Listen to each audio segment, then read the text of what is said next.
Hello, my name's Camden Hugo. So I know what you're thinking, that's not a Polish last name, but actually it comes from my mom's side. How old are you? I'm 18. So how this all started. So I fell in love with the Polish language and Polish culture at a young age. My mom bought me this book, and it seems silly, but it was called Polish for Dummies. And I didn't learn much from it at the time. I learned cebula, onion, and like grandma and stuff like that. But my Polish language learning journey didn't necessarily start until I was in high school. I used the app called Duolingo. It's very popular, and it doesn't have a great Polish course, but it definitely gave me some basic Polish knowledge. And from there, I started watching Polish TV shows, Polish Netflix. I would read books in Polish.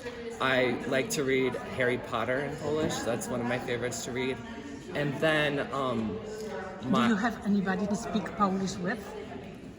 Until this semester, I did not. My professor, Dr. Szymanska, she's from Poland, and I have an independent study with her. Since at SVSU we don't offer any Polish language courses, but I had to go through it as a Polish independent study.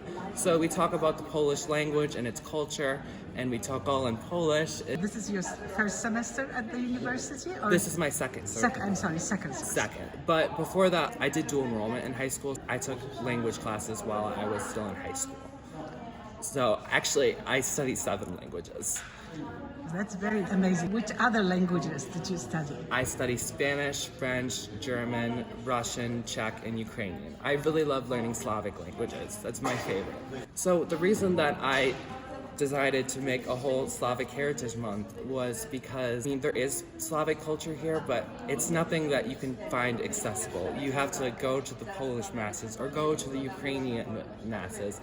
And I went to all that stuff, and I just wanted to make something that the people who have Slavic culture, they can enjoy it, and other people as well, just to learn about the Slavic culture. Slavic culture is so interesting. It's such a diverse, complex nature. Not many people know about it. It's just so great that people have the chance to learn about it through this. How, as a student, were you able to organize this event today? I went through the Office of Multicultural Student Affairs, and I came up to them with an idea to propose Slavic Heritage Month. I made a little presentation and everything, and then over winter break, I crafted a whole plan of what I wanted to do with this. And one of the events that I wanted to craft was a Polish organization festival. I know that we have a lot of Polonia organizations in Michigan, and how I found them was actually through the Polish embassy.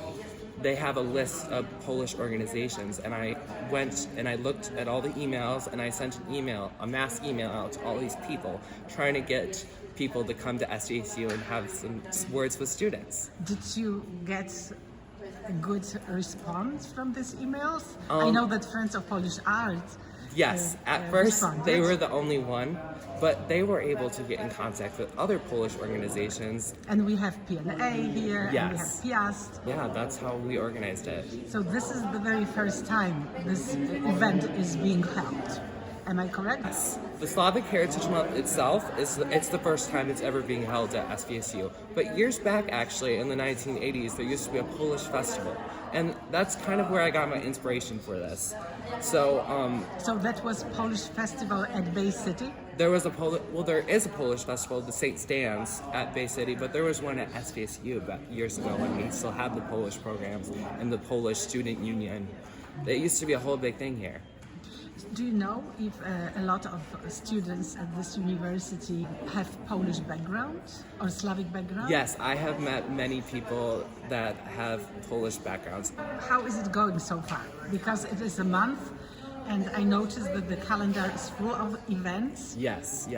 So I think it's going very well. We had a little struggles with the whole booking thing, like booking rooms. I myself am not able to do that as a student, but I had to outsource that through the Multicultural Center, and they were able to help me. For Ukraine, we are organizing through the U.S. Ukraine Foundation. We are selling shirts for $18, and all these $18 will go directly to humanitarian efforts that are helping Ukraine through this war. We're actually going through the U.S. Ukraine Foundation. I think it's something that will really help help the U.S. understand what Ukraine is going through. Going back to the shirts, we can make up to $4,500 that goes directly towards those humanitarian efforts helping Ukraine. Well, that's a great effort. Who paid for the shirts? The provost, the student association at SVSU, and then the Office of Multicultural Student Affairs also helped chip in for them. Was it your initiative? Yes, it was. Great initiative. Thank you. What are your plans for the future? Because that's so wonderful to see you being so involved and so enthusiastic about Polish culture and Slavic cultures. Do you think about what's next? What would you like to do? So actually, I am moving to Poland next year. Have you been to Poland? I have, yes. How many times? I've been once. I went to Kraków and I drove through Katowice and I just fell in love with it. Immediately when I got home, I started researching schools in Kraków. Well, it's beautiful, and I'm so excited to go to the Jagiellonian University. I've already been accepted through the study abroad program there, through the Center of European Studies. And I'm also applying directly to the university through the International Relations and Area Studies program. We start in October. Also, I am applying for the Boren Scholarship through the U.S. government. It's where they send students to countries that are deemed critical to U.S. national security, and Polish qualifies for that, and they'll pay up to $25,000 for students to go study abroad. Wonderful. Did you try the Kościuszko Foundation? I did not. Unfortunately, I was not aware of it until very recently, actually. I'm also trying to get Polish citizenship through descent. And I'm doing a lot of genealogy right now. I actually was just in contact today with a genealogist based in Kraków that is going to help me find documents from my family so I can try to get citizenship. Oh, and then, so you think that you might be staying in Poland longer? Yes.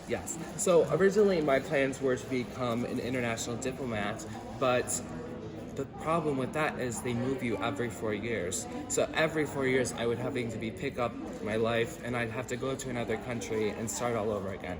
But if I have Polish citizenship, I can just stay there and work through the government. These are great plans. However, I wonder what is going to happen to this area once you are gone. That's a great question. You need other enthusiasts to carry on the torch. Yes. I actually I'm part of the student association here at SVSU, and I have put in a bill that will carry this thing on year after year. So every year it has to be done. It has to be done. It has to be done. Are there students who would be interested in organizing it again next year? There is one student that I could have in mind that would be perfect for the job. Her name is Emma. She is also another Polish American, and I'm sure she would be happy to carry the torch. It's wonderful. So thank you very much for this very inspiring interview, and good luck on everything what you are planning to do. Thank you very much.